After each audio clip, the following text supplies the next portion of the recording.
میلے ٹھیلوں کے نہیں ہیں، شور و غل کے نہیں ہیں، ہنگامے کے نہیں ہیں، لوگوں کو پریشان کرنے کے نہیں ہیں، روڈوں پر لوگوں کو ایذا پہنچانے کے نہیں ہیں، لوگوں کی نیند میں خلل ڈالنے کے نہیں ہیں، یہ اللہ کے سامنے کھڑے ہونے کے ہیں۔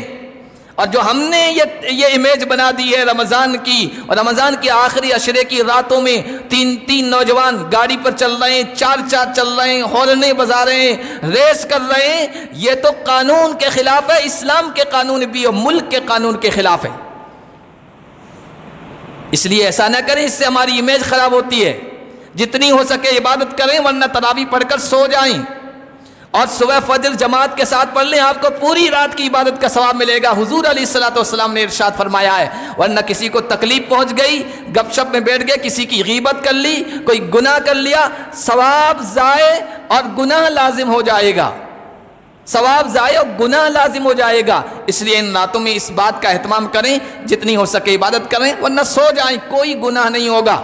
اس سے بھی پریشانی ہوتی تھی، زندگی میں عافیت نہیں، پیسے ہیں، دولت ہے۔ ایک مرتبہ دیکھا کہ اس کے محل کے پاس میں کوئی ندی تھی، پانی بہ رہا تھا، اس کے اس کنارے ایک لکڑہارا آیا، لکڑی توڑ کر لا کر بیچنے والا، اور وہاں بیٹھا ایک درخت کے سائے میں، گٹھڑی نیچے رکھی، موٹا سا روٹا جو کا باجرے کا ہوگا وہ نکالا، اور پیاز نکالی، چٹنی نکالی، کھایا، اور وہیں پتھر پر سہارا لگا کر سو گیا۔ اس نواب صاحب نے دیکھا تو کہنے لگا، کاش میری ساری نوابیت لے لی جائے، اور یہ سکون کی عافیت کی جو زندگی اس کو ملی ہے یہ مجھے دے دی جائے۔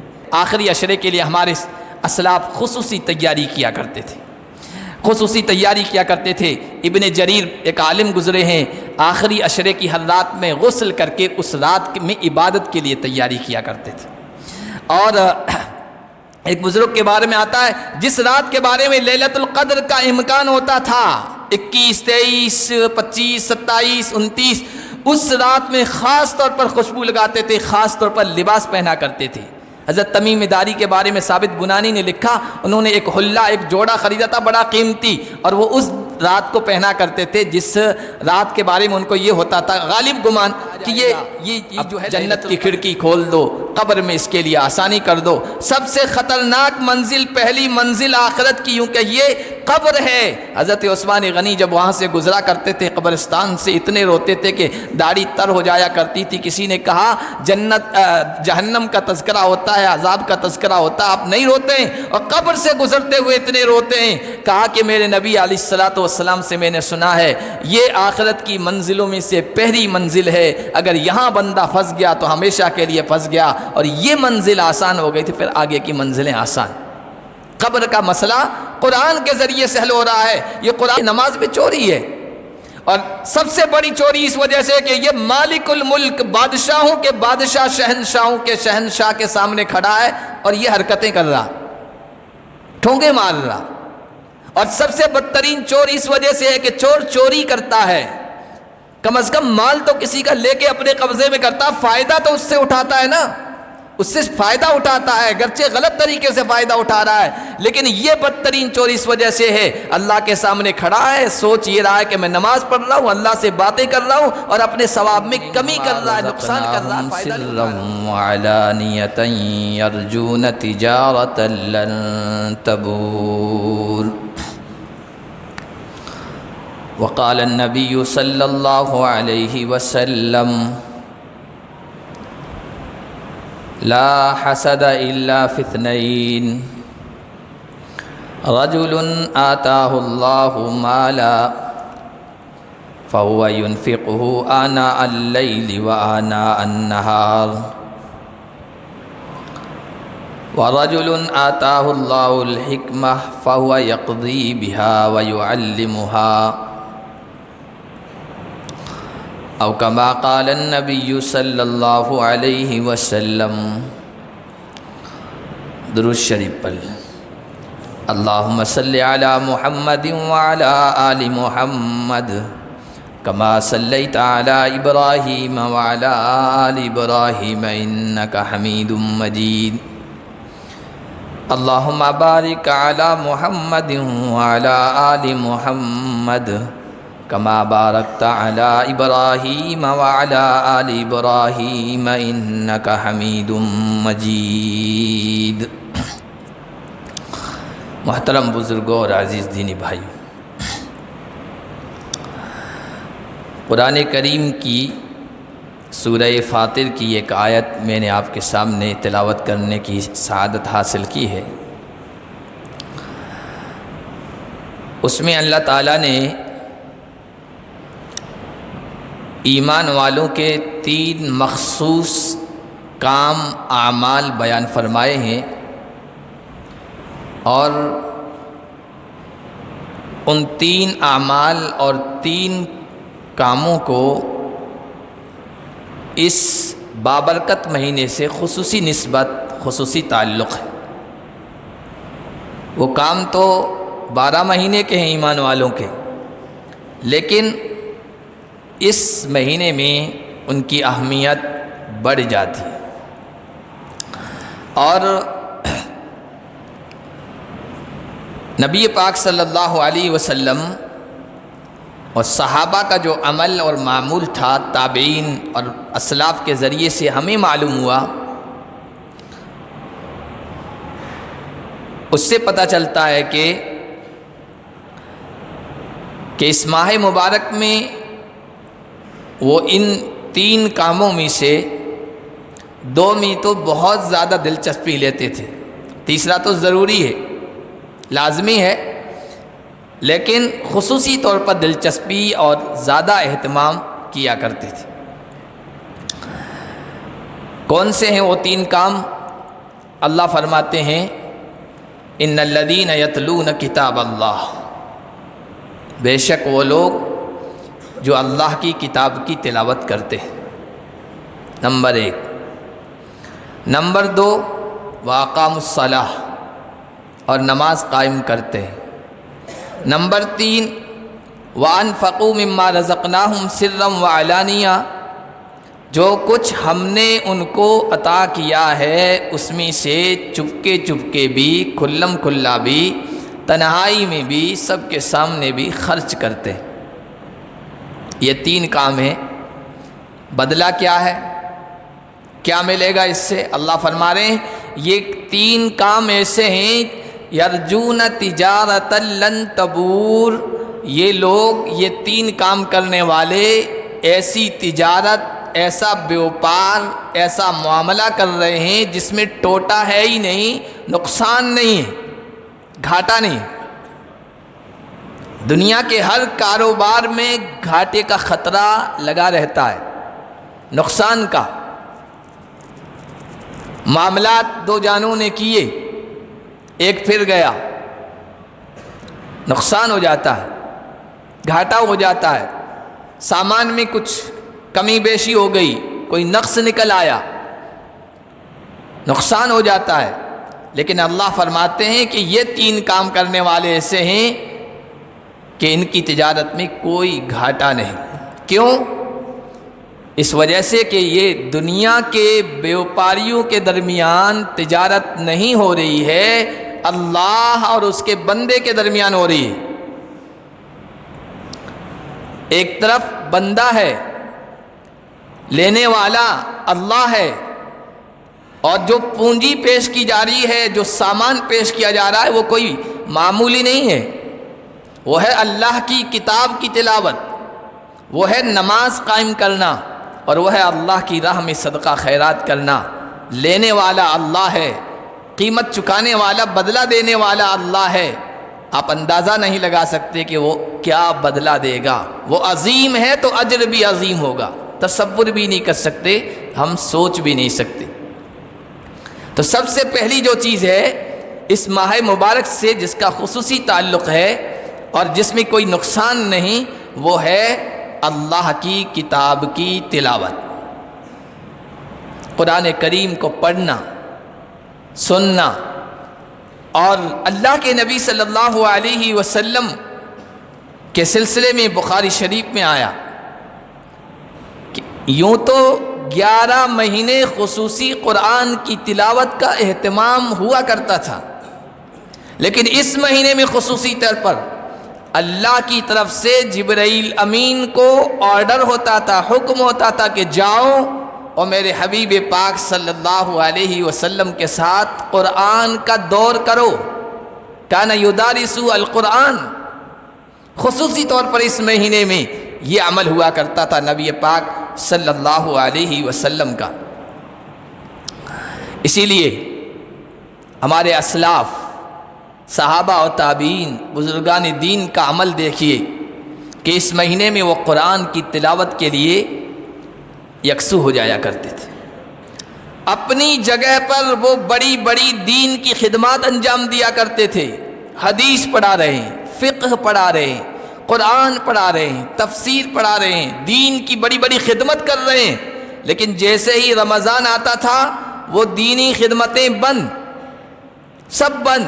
امام مالک رحمۃ اللہ علیہ امام دار الہجرہ ہیں، امام مدینۃ الرسول ہیں، ہزاروں شاگرد ان سے حدیث پڑھا کرتے تھے۔ یہ کوئی دین کا معمولی کام نہیں تھا، صدقہ جاریہ تھا علم کو پھیلانا۔ لیکن جب رمضان کا مہینہ آتا تھا ساری کتابیں چھوڑ دیتے تھے، مسجد پکڑ لیتے تھے، ہمیشہ باوضو رہتے تھے اور کہتے تھے ھذا شہر القرآن لا کلام فیہ الا مع القرآن، یہ قرآن کا مہینہ ہے، اس میں بس قرآن سے ہی گفتگو ہوگی، قرآن کے ساتھ بات ہوگی۔ امام زہری رحمۃ اللہ علیہ بڑے محدث گزرے ہیں، محدثین کے امام گزرے ہیں، وہ بھی پڑھنا پڑھانا چھوڑ دیا اور کہتے تھے ھذا شہر قراءۃ القرآن و اطعام الطعام، اب پڑھنا پڑھانا بند، اب یہ مہینہ قرآن کی تلاوت کا ہے، صرف میں ہوں گا، قرآن ہوگا، اور یہ مہینہ لوگوں کو کھانا کھلانے کا ہے، لوگوں کا تعاون کرنے کا ہے۔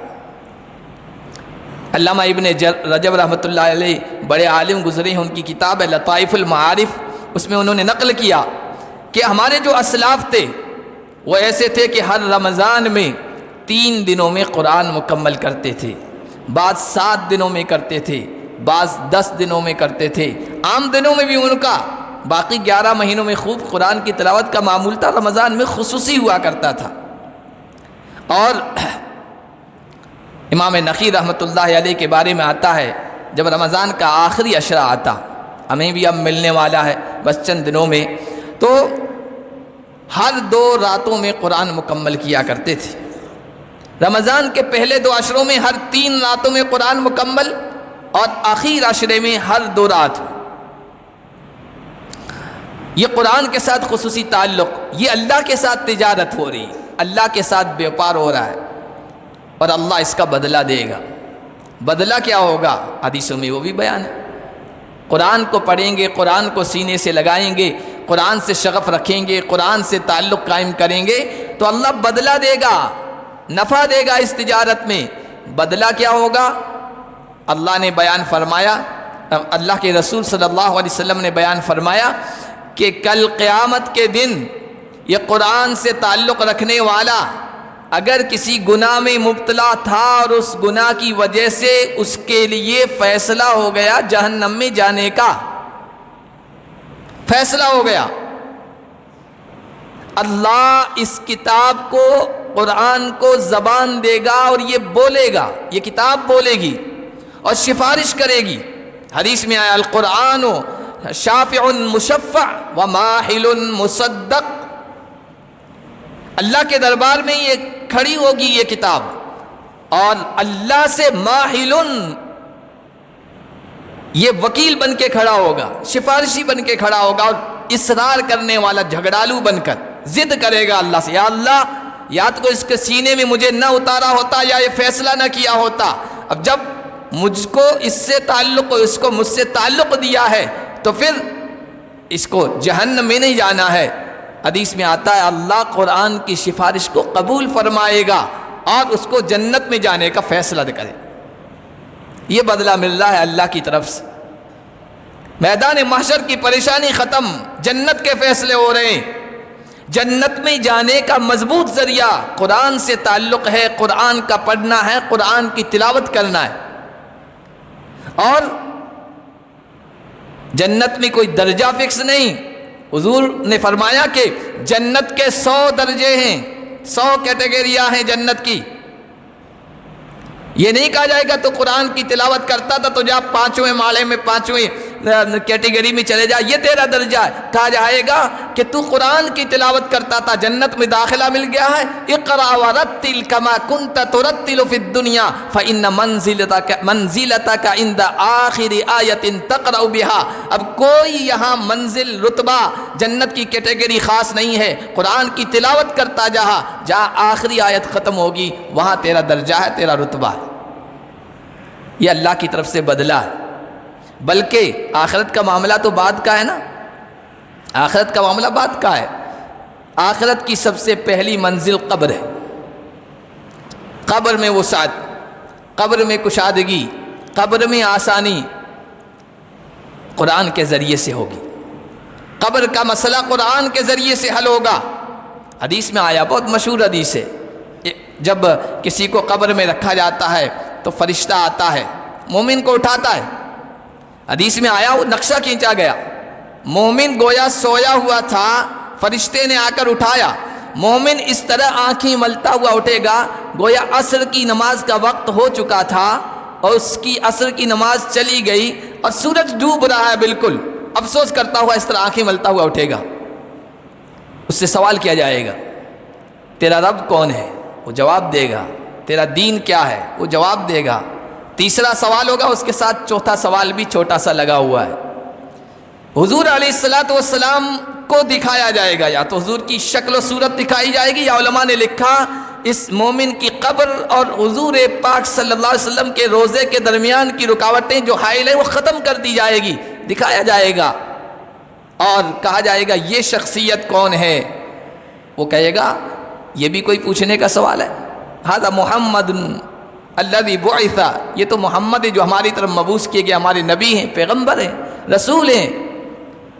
تو چھوٹا سا سوال اس سے کیا جائے گا، تو نے کیسے پہچانا؟ تو 1400 سال بعد آیا تھا، تجھے کیسے معلوم ہوا؟ تیری آنکھوں نے تو دیکھا نہیں کہ یہ نبی ہیں، یہ رسول ہیں، یہ پیغمبر ہیں۔ تو وہ کہے گا کہ قرأت الکتاب، میں نے وہ کتاب پڑھی جو اس نبی پر نازل ہوئی، فصدقت بہ، اور میں نے اس کی تصدیق کی، میں اس پر ایمان لے آیا۔ اس کتاب کے ذریعے سے میں نے اس نبی کو پہچانا ہے۔ میری آنکھوں نے تو نہیں دیکھا، لیکن اس کتاب کے ذریعے سے میرے دل کی آنکھیں کھل گئی تھی، بصیرت مل گئی تھی، اور میں اس نبی پر ایمان لے آیا۔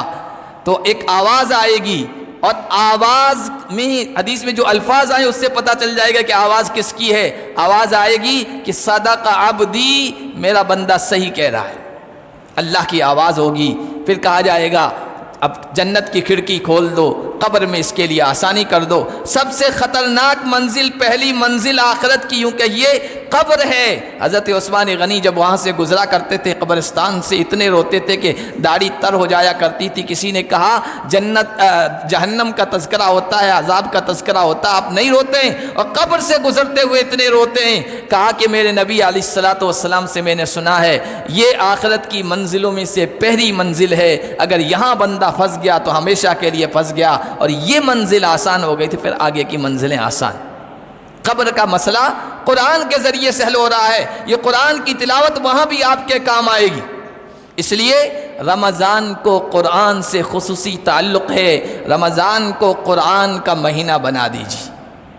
یوں تو پورے سال باقی 11 مہینے بھی اللہ سے توفیق مانگنی چاہیے، ایک معمول ہونا چاہیے، چاہے ایک صفحہ روزانہ پڑھیں، 2 رکوع پڑھیں، پاؤں پارا پڑھیں، لیکن معمول بنا لینا چاہیے۔ 11 مہینے اللہ سے توفیق مانگنی چاہیے قرآن کی تلاوت کی، لیکن رمضان میں تو قرآن سے ایسا تعلق ہونا چاہیے کہ پتہ چلے کہ ہاں واقعی قرآن کا مہینہ، شہر رمضان الذی انزل فیہ القرآن، یہ مہینہ آ گیا ہے اور یہ اس بندے کو ملا ہوا ہے۔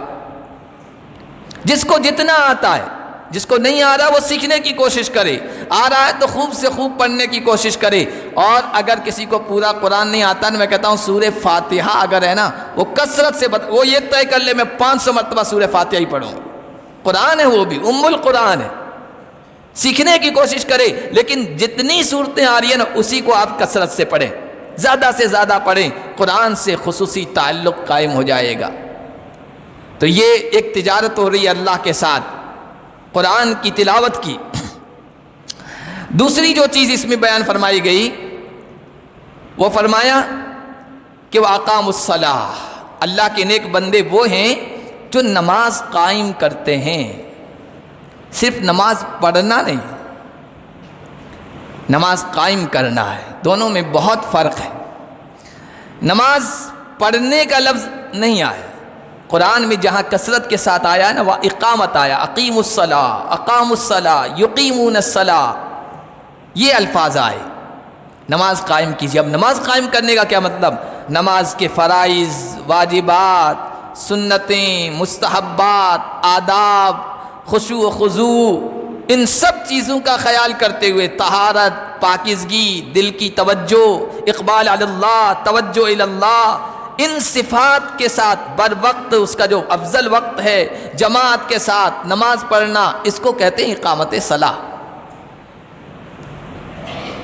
یہ ہم سے نہیں ہوتا ہے، نہ باقی 11 مہینے میں ہوتا ہے اور رمضان جیسے بابرکت مہینے میں ہوتا ہے، جبکہ قرآن یہ کہتا ہے کہ اقامت صلاۃ ہونی چاہیے، توجہ ہونی چاہیے، نماز ایسے پڑھ رہے ہو جیسے اللہ سے باتیں کر رہے ہو۔ اسی لیے نبی علیہ الصلوۃ والسلام نے ارشاد فرمایا، ان الرجل لا ينصرف من صلاته وما كتب له الا عشرها وتسعها وثمنها وسبعها وسدسها وخمسها وربعها وثلثها ونصفها۔ آدمی نماز پڑھتا ہے، وہ سوچ رہا ہے پوری نماز کا ثواب لکھ دیا گیا میرے لیے، حضور فرما رہے ہیں، وہ سمجھتا ہے کہ پوری نماز کا ثواب میرے لیے لکھ دیا گیا، حالانکہ اس نے نماز ایسی پڑھی ہے کہ 9واں حصہ لکھا گیا ہے، 8واں حصہ لکھا گیا ہے، 7واں حصہ لکھا گیا ہے، 6واں حصہ، 5واں حصہ، 4تھا حصہ، 3را حصہ، 2/3 یا نصف، آدھا حصہ لکھ دیا گیا ہے۔ تو پوچھا گیا یا رسول اللہ ایسا کیوں؟ کہا کہ نماز کو خشوع خضوع کے ساتھ نہیں پڑھتا ہے، آیا کھڑا ہوا، مرغے کی طرح ٹھونگ ماری اور چل دیا اور سمجھا کہ نماز ادا ہو گئی، فریضہ ادا کر دیا، اس وجہ سے مکمل اس کو ثواب نہیں ملتا ہے۔ ایک حدیث میں نبی علیہ الصلوۃ والسلام نے ارشاد فرمایا، اسوأ الناس سرقۃ الذی یسرق فی صلاتہ، سب سے برا بدتر چور، سب سے بدترین چور وہ ہے جو نماز میں چوری کرتا ہے۔ صحابہ نے پوچھا رسول اللہ کیف یسرق فی صلاتہ، نماز میں کیسے چوری کرتا ہے؟ قال لا یتم رکوعها وسجودها ولا خشوعها، نہ رکوع اچھی طریقے سے کرتا ہے، نہ سجدے اچھی طریقے سے کرتا ہے، نہ خشوع و خضوع مکمل طریقے سے نماز میں کرنے کی کوشش کرتا ہے، تو یہ نماز میں چوری ہے۔ اور سب سے بڑی چوری اس وجہ سے کہ یہ مالک الملک، بادشاہوں کے بادشاہ، شہنشاہوں کے شہنشاہ کے سامنے کھڑا ہے اور یہ حرکتیں کر رہا، ٹھونگے مار رہا۔ اور سب سے بدترین چور اس وجہ سے ہے کہ چور چوری کرتا ہے، کم از کم مال تو کسی کا لے کے اپنے قبضے میں کرتا، فائدہ تو اس سے اٹھاتا ہے نا، اس سے فائدہ اٹھاتا ہے، گرچہ غلط طریقے سے فائدہ اٹھا رہا ہے، لیکن یہ بدترین چور اس وجہ سے ہے اللہ کے سامنے کھڑا ہے، سوچ یہ رہا ہے کہ میں نماز پڑھ رہا ہوں، اللہ سے باتیں کر رہا ہوں، اور اپنے ثواب میں کمی کر رہا ہے، نقصان کر رہا ہے، فائدہ نہیں اٹھا رہا۔ اس سے بدترین چور کہا گیا۔ اور نبی علیہ الصلوۃ والسلام کا ارشاد ہے، حضرت عمر بن خطاب رضی اللہ عنہ فرمایا کرتے تھے، ان الرجل لیشیب عارضاہ فی الاسلام وما اکمل للہ تعالی صلاۃ، ایک ایمان والے کے داڑھی اور سر کے بال سفید ہو جاتے ہیں اور اس نے اللہ کے لیے اتنی زندگی میں ایک بھی نماز کامل طریقے سے نہیں پڑھی۔ تو لوگوں نے پوچھا کیسے یہ؟ کہا کہ لا یتم خشوعها وتواضعها واقبالہ علی اللہ، جب نماز میں کھڑا ہوتا ہے خشوع خضوع نہیں ہے، اللہ کی طرف مکمل توجہ نہیں ہے، دل و دماغ کہیں ہو رہے ہوتے ہیں، خشوع خضوع کی کمی ہوتی ہے، اقامت صلاۃ کی کیفیت کے ساتھ نماز نہیں ادا کر رہا ہوتا ہے، اس وجہ سے بال سفید ہو گئیں، ایک بھی نماز ایسی نہیں ہے جو کامل مکمل اللہ کے دربار میں پیش کر سکے۔ تو اس لیے رمضان میں اس کا خصوصی اہتمام کریں کہ خشوع خضوع ہمارے دلوں میں پیدا ہو۔ یہ کیسے پیدا ہوگا؟ خشوع خضوع کے لیے اللہ نے آگے کی اور پیچھے کی سنتیں اور نوافل رکھے، اللہ کے نبی نے یہ بتایا، پہلے آئیے، پہلے کی سنتیں ادا کیجئے، دنیا سے کم تھوڑا تعلق کم ہو جائے گا، پھر جب اصل فرض کے لیے کھڑے ہوں گے خصوصی تعلق اللہ کی طرف ہو جائے گا، پھر نماز کے بعد فوراً بھاگنا نہیں ہے، بعد کی سنتیں اور نوافل رکھ دی گئی ہے وہ پڑھو تاکہ دنیا سے تھوڑی دیر سے تعلق قائم ہو، اور نماز میں جو کافیت پیدا ہوئی وہ کچھ دیر تک تو باقی رہے۔ یہ آگے اور پیچھے کی سنتوں کا فلسفہ ہے۔ یہ خشوع خضوع ادا کرنے کے لیے اذان سنتے ہی آ جائیے، وضو کر کے آئیے، پہلے آئیے، بعد میں نکلنے کی کوشش کیجیے، رمضان میں اس کی محنت کر لیجئے، پھر دیکھیے آگے بھی انشاءاللہ یہ کیفیت اللہ تعالیٰ عطا فرمائے گا۔ اس طرح نماز پڑھیے۔ حاتم اصم ایک بزرگ گزرے ہیں، انہوں نے کہا کہ آپ اپنی نماز میں خشوع خضوع کیسے پیدا کرتے ہیں؟ کسی نے پوچھا ان سے، انہوں نے کہا اذا حان وقت الصلاۃ، جب نماز کا وقت آتا ہے تو میں مکمل اچھے طریقے سے وضو کرتا ہوں، اور وضو کر کے پھر میں جو جگہ ہے مسجد میں ایک خاص جگہ پر آ کر بیٹھتا ہوں، اپنے سارے اعضاء جوارح مجتمع کرتا ہوں، اکٹھا کرتا ہوں، دل و دماغ بھٹکنے نہ پائے اس کی کوشش کرتا ہوں، اور پھر میں اللہ کے سامنے کھڑا ہوتا ہوں اور یہ تصور کرتے ہوئے کعبہ میری نگاہوں کے سامنے ہے، جنت میرے دائیں جانب ہے، جہنم میرے بائیں جانب ہے، ملک الموت میں ورائی، موت کا فرشتہ میرے پیچھے کھڑا ہے، وَأَظُنُّهَا آخِرَ صَلَاتِي، اور اس کو آخری نماز سمجھ کے تصور کر کے پڑھتا ہوں، پھر تکبیر آرام سے کہتا ہوں، پھر قرآن کی تلاوت آرام سے کرتا ہوں، رکوع سجدے میں آرام سے تسبیح پڑھتا ہوں، اور پھر نماز مکمل ہونے کو آتی ہے، پھر اپنے دل کو ٹٹولتا ہوں کہ غیر اللہ کے لیے تو نہیں پڑھ رہا ہوں، اخلاص اس کے ساتھ پیچھے لگا دیتا ہوں، اور پھر بھی ڈرتا ہوں کہ پتہ نہیں اللہ کی طرف سے قبول ہوئی ہے یا نہیں۔ اس طرح میں اپنی نماز میں خشوع خضوع پیدا کرنے کی کوشش کرتا ہوں۔ اللہ ایسی کیفیتیں ہم کو عطا فرمائے، رمضان کے اس بابرکت مہینے کی برکت سے عطا فرمائے۔ تو دوسری جو تجارت بندہ کرتا ہے نا وہ ہے نماز قائم کرنا، اور تیسری چیز وَأَنفَقُوا مِمَّا رَزَقْنَاهُمْ سِرًّا وَعَلَانِيَةً، اللہ سے تیسرا بیوپار جو بندہ کر رہا ہے جس میں گھاٹا نہیں ہے، کہ جو کچھ ہم نے ان کو دیا ہے، یوں عام مہینوں میں بھی خرچ کرتے ہیں، اس مہینے کو تو اللہ کے نبی نے کہا یہ سخاوت کا مہینہ ہے، یہ فیاضی کا مہینہ ہے، تو اس مہینے میں اللہ کی راہ میں خوب خرچ کرتے ہیں۔ دیکھ لیے اللہ نے مال دیا ہے تو مال یہ اللہ کا فضل بھی بنتا ہے، اور اللہ کی طرف سے آزمائش، امتحان اور فتنہ بھی بنتا ہے۔ مال دودھاری تلوار ہے، مال دودھاری تلوار ہے، یہ آپ کی ذات کو نفع بھی پہنچا سکتی ہے اور آپ کو نقصان بھی پہنچا سکتی ہے۔ اگر اس کا استعمال صحیح ہوا تو یہ اللہ کا فضل بنتا ہے، اور اگر اس کا استعمال صحیح نہیں ہوا تو یہ فتنہ بنتا ہے، یہ آزمائش بنتا ہے، یہ پریشانیوں کا سبب بنتا ہے۔ اگر اس کا استعمال صحیح ہوا، اللہ نے اپنے اس فضل میں ایسی تاثیر رکھی ہے کہ ٹوٹے دل جڑتے ہیں، یہ چیز محبتوں کے پھول کھلاتی ہے، نفرتوں کو ختم کرتی ہے، اور اگر اس کا استعمال صحیح نہیں ہوا تو پھر دونوں سگے بھائی بھی اس مال کی وجہ سے جھگڑتے ہیں، بھائی بہنوں کی وراثت پر قبضہ کرتے ہیں، اور اسی کی وجہ سے سگے رشتہ دار عدالتوں میں کھڑے نظر آتے ہیں۔ مال فضل ہے اللہ کا اور فتنہ بھی ہے۔ حضور علیہ الصلوۃ والسلام نے ارشاد فرمایا ہر امت کے لیے فتنے کا ایک سبب ہے، میری امت کا فتنہ مال ہے، اس کے ذریعے سے اس کو آزمایا جائے گا۔ میری وفتنۃ امتی المال، مال میں اللہ نے یہ تاثیر رکھی، جب فضل بنتا ہے نا تو اس کا استعمال بندہ صحیح کرتا ہے، اللہ کا بھی محبوب بن جاتا ہے، لوگوں کا بھی پسندیدہ بن جاتا ہے، جنت کے بھی قریب ہو جاتا ہے۔ اور اسی مال کو جب فتنہ بنا لیا جاتا ہے تو بخیل آدمی اپنی اولاد کی نگاہوں میں بھی مبغوض و ناپسندیدہ بن جاتا ہے۔ لوگ تو دور رہے، اپنی اولاد کی نگاہ میں بھی مبغوض و ناپسندیدہ بن جاتا ہے، اور جنت سے دور جہنم کے قریب ہو جاتا ہے، اور اللہ کی نگاہ میں بھی ناپسندیدہ بن جاتا ہے۔ فضل ہو، اس کو بنائیے، کوشش کیجئے کہ یہ فضل بنے، رحمت بنے، زحمت نہ بنے۔ صحابہ کرام نے بنایا تھا اس کو اپنے لیے فضل۔ حضرت عبد الرحمن بن عوف اتنے بڑے تاجر بیوپاری، کہاں سے اونٹوں کے لدے ہوئے قافلے آ رہے ہیں، اور اللہ کی راہ میں اس طرح خرچ کر کے فضل بنایا کرتے تھے کہ اشرفیوں سونے کے سکوں کے ڈھیر لگا کرتے تھے، ان کے گھر میں چھت سے ڈھیر چھوا کرتا تھا، اور خرچ کرنے پہ آتے تھے تو کہتے تھے بدری صحابہ کی لسٹ لے آؤ، احد میں شریک ہونے والے صحابہ کی لسٹ لے آؤ، اصحاب الحدیبیہ کی کر کے درخت کے نیچے جن صحابہ نے مرنے کی اور اللہ کے نبی کے لیے اور عثمان کے لیے جان قربان کر دینے کی قسمیں کھائی تھی، ان کی لسٹ لے آؤ، بھر بھر کے دے رہے ہیں، شام تک خرچ کر دیا، پورا ختم کر دیا، کوئی پرواہ نہیں۔ اور اپنی ذات پر خرچ کرنے کا مسئلہ آیا، شادی سادگی سے کرتے ہیں کہ حضور کو بھی پتہ نہیں، حضور کو بھی پتہ نہیں چلتا کہ عبد الرحمن نے شادی کر دی۔ یہ خرچ کرنے کا سلیقہ جب مال کے اندر آئے تو سمجھ لیے اللہ کا فضل بنتا ہے۔ اجتماعی جو کام ہیں جس سے امت کو فائدہ پہنچتا ہے وہاں خرچ کیجئے۔ انفرادی اپنے اکیلی شہرت کے لیے، ریا کے لیے، دکھلاوے کے لیے، یہ مسلمانوں کا مزاج نہیں تھا۔ مسلمانوں کا مزاج اجتماعی طور پر امت کو کھڑا کرنے کا تھا، امت کو مضبوط کرنے کا تھا، اس طرح خرچ کیا کرتے تھے۔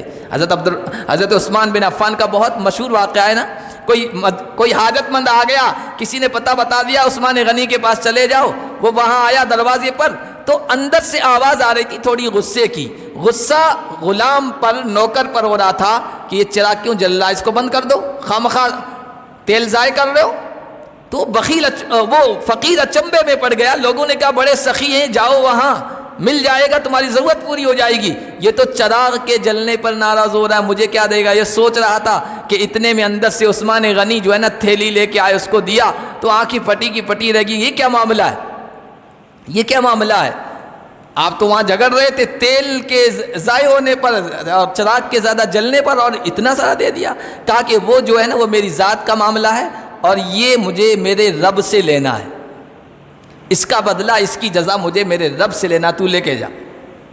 اس طرح مال کو ہمارے اسلاف نے فضل بنایا تھا، اللہ کی مہربانی بنائی تھی۔ اس وجہ سے اس مہینے میں خصوصی طور پر اس کا اہتمام کریں کہ اللہ کی راہ میں مال خرچ کریں، زکوٰۃ خرچ کریں، صدقہ خیرات دیں اور نفلی صدقہ دیں، اللہ کی راہ میں کچھ نہ کچھ دیتے رہیں۔ اس مہینے کو خصوصی تعلق سخاوت سے بھی ہے۔ اللہ کے نبی چلتی ہوئی تیز ہوا سے بھی زیادہ اس ماہ میں سخی ہوا کرتے تھے۔ اللہ کی راہ میں دیں گے، اللہ کی راہ میں خرچ کریں گے، مال میں برکتوں کے فیصلے ہوں گے، خیر کے فیصلے ہوں گے، نفع و فائدے کے فیصلے ہوں گے، زندگی میں عافیت کے فیصلے ہوں گے، زندگی میں عافیت کے فیصلے ہوں گے۔ ورنہ مال تو ہوگا، مال پڑا رہ جائے گا، ڈاکٹر کہہ دے گا آپ کو یہ چیزیں نہیں کھانی، آپ کو فلاں بیماری ہوگی، اب سب چیزیں دنیا کی نعمتیں پڑی ہوئی، آپ ترس رہے ہیں کھانے کے لیے۔ ایک نواب صاحب تھے، غالباً لکھنؤ کا ہے یا کسی اور جگہ کا نواب صاحب تھے، ان کا معدہ خراب ہو گیا۔ نوابوں کیا کس چیز کی کمی ہوتی ہے، گوشت قیمہ وغیرہ کھانے کا بہت شوق تھا، اس کے بغیر رہا نہیں جاتا تھا۔ معدہ خراب ہو گیا، ڈاکٹر نے کہا ہضم نہیں ہوگا، معدہ نہیں کھانا ہے۔ اب وہ گوشت اور گوشت اور قیمے کا مزہ لطف لینا چاہتے ہیں لیکن کھا نہیں سکتے، معدہ برداشت نہیں کرتا، تو ان کے لیے ایسا کیا جاتا تھا، قیمہ پکایا جاتا تھا، ایک کپڑے میں ڈالا جاتا تھا، اس کا رس وہ چوسا کرتے تھے، اس سے بھی پریشانی ہوتی تھی۔ زندگی میں عافیت نہیں، پیسے ہیں، دولت ہے۔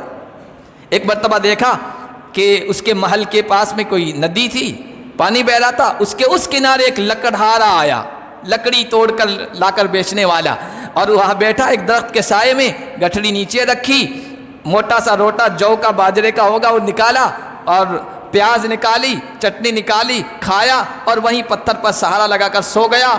اس نواب صاحب نے دیکھا تو کہنے لگا کاش میری ساری نوابیت لے لی جائے اور یہ سکون کی عافیت کی جو زندگی اس کو ملی ہے یہ مجھے دے دی جائے۔ اللہ کی راہ میں خرچ کرنے سے مال میں تزکیہ ہوگا، مال میں پاکیزگی ہوگی، برکت کے، خیر کے فیصلے ہوں گے۔ ورنہ بھائی یہ ہوگا، مال تو ہوگا، مال کے چوکیدار آپ بنیں گے، بس چوکیداری کرو، جس طرح بینک میں چوکیدار ہوتا ہے نا، وہ چوکیداری کرتا ہے، اس کو بینک کے مال سے فائدہ نہیں ہوتا ہے، اسی طرح آپ چوکیدار ہوں گے اور چوکیداری کرتے ہوئے اس دنیا سے چلے جائیں گے۔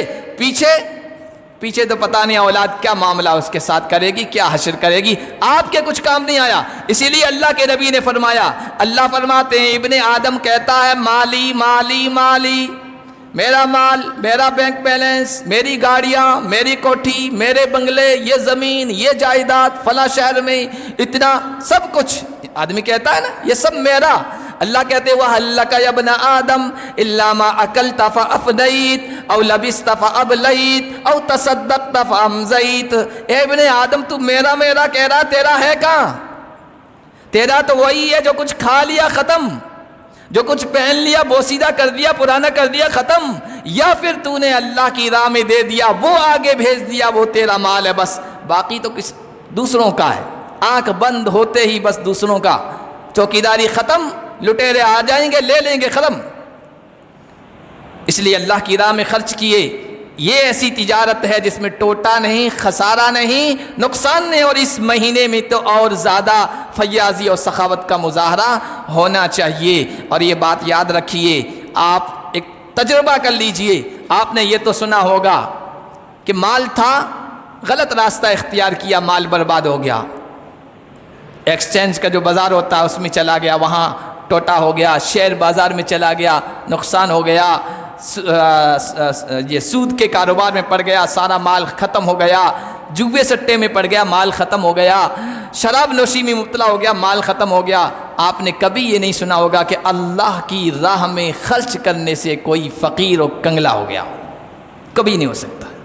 اللہ فرماتے ہو وَمَا أَنفَقْتُم مِّن شَيْءٍ فَهُوَ يُخْلِفُهُ، جو کچھ تم خرچ کرو گے میں اس کا عوض دوں گا، بدلہ دوں گا۔ اللہ کے نبی نے فرمایا 3 باتیں قسم کھا کر کہتا ہوں، ان 3 باتوں میں سے ایک یہ، اللہ کی راہ میں جو دے گا اس میں کبھی کمی نہیں آئے گی، میں محمد الرسول اللہ اس کی گارنٹی لیتا ہوں۔ اور فرشتے روزانہ 2 اتر رہے ہیں اللہ کی طرف سے صبح کے وقت، اور کہتے ہیں اللہم اعط منفقا خلفا، یا اللہ جو دے رہا ہے تو اس کو پیچھے سے دے، اس کا بدلہ عطا فرما، اور جو سینت سینت کر روک کر رکھ رہا ہے اس کے مال میں تباہی و بربادی ڈال دے۔ اللہ کے ساتھ تجارت کیجئے، یہ ایسی تجارت ہے جس میں ٹوٹا نہیں، نقصان نہیں۔ اور میرے محترم بزرگوں دوستو، آخری بات جو بہت ضروری ہے، ٹائم بھی تھوڑا زیادہ ہو گیا ہے، خاص طور پر میرے نوجوانوں سے، آخری عشرہ آ رہا ہے، آخری عشرے کو رمضان میں تھوڑی زیادہ اہمیت ہے، یوں تو پورے رمضان کی اہمیت ہے، آخری عشرے کے لیے ہمارے اسلاف خصوصی تیاری کیا کرتے تھے، خصوصی تیاری کیا کرتے تھے۔ ابن جریر ایک عالم گزرے ہیں، آخری عشرے کی ہر رات میں غسل کر کے اس رات میں عبادت کے لیے تیاری کیا کرتے تھے۔ اور ایک بزرگ کے بارے میں آتا ہے جس رات کے بارے میں لیلۃ القدر کا امکان ہوتا تھا، 21، 23، 25، 27، 29، اس رات میں خاص طور پر خوشبو لگاتے تھے، خاص طور پر لباس پہنا کرتے تھے۔ حضرت تمیم داری کے بارے میں ثابت بنانی نے لکھا، انہوں نے ایک حلہ، ایک جوڑا خریدا تھا بڑا قیمتی، اور وہ اس رات کو پہنا کرتے تھے جس رات کے بارے میں ان کو یہ ہوتا تھا غالب گمان کہ یہ جو ہے لیلۃ القدر ہے۔ اسی طرح اور بھی بہت سارے واقعات ہیں، تو اس کے لیے ہمارے اسلاف خصوصی طور پر تیاری کیا کرتے تھے۔ اور یاد رکھیے، راتوں کا جاگنا یہ نہیں ہے کہ گھومنا پھرنا، باتیں کرنا، گپ شپ کرنا، راتوں کا جاگنا احیاء اللیالی ہے، حدیث میں عبادت میں رات کو زندہ کرنا ہے۔ ہماری یہ عبادتیں اور ہمارے یہ جو عید کے موقع ہیں یا خوشیوں کے موقع ہیں، یہ دوسروں کی طرح میلے ٹھیلوں کے نہیں ہیں، شور و غل کے نہیں ہیں، ہنگامے کے نہیں ہیں، لوگوں کو پریشان کرنے کے نہیں ہیں، روڈوں پر لوگوں کو ایذا پہنچانے کے نہیں ہیں، لوگوں کی نیند میں خلل ڈالنے کے نہیں ہیں، یہ اللہ کے سامنے کھڑے ہونے کے ہیں۔ اور جو ہم نے یہ امیج بنا دی ہے رمضان کی، اور رمضان کی آخری عشرے کی راتوں میں 3 نوجوان گاڑی پر چل رہے ہیں، 4 چل رہے ہیں، ہورنیں بجا رہے ہیں، ریس کر رہے ہیں، یہ تو قانون کے خلاف ہے، اسلام کے قانون بھی اور ملک کے قانون کے خلاف ہے۔ اس لیے ایسا نہ کریں، اس سے ہماری امیج خراب ہوتی ہے۔ جتنی ہو سکے عبادت کریں، ورنہ تراویح پڑھ کر سو جائیں، اور صبح فجر جماعت کے ساتھ پڑھ لیں، آپ کو پوری رات کی عبادت کا ثواب ملے گا۔ حضور علیہ الصلوۃ والسلام نے ارشاد فرمایا ہے، ورنہ کسی کو تکلیف پہنچ گئی، گپ شپ میں بیٹھ گئے، کسی کی غیبت کر لی، کوئی گناہ کر لیا، ثواب ضائع اور گناہ لازم ہو جائے گا، ثواب ضائع اور گناہ لازم ہو جائے گا۔ اس لیے ان راتوں میں اس بات کا اہتمام کریں، جتنی ہو سکے عبادت کریں، ورنہ سو جائیں، کوئی گناہ نہیں ہوگا، کوئی گناہ نہیں ہوگا۔ امیج خراب نہ کریں، نہ اسلام کی، نہ رمضان کی، نہ مسلمانوں کی، شور و غل نہ کریں۔ حضور نے فرمایا یہ بھی صدقہ ہے، یہ بھی اللہ کے ساتھ تجارت ہے۔ بہت ساری چیزیں بتائی حضور نے، کہا یہ کر لو، یہ کر لو، یہ کر لو، صدقہ ہے۔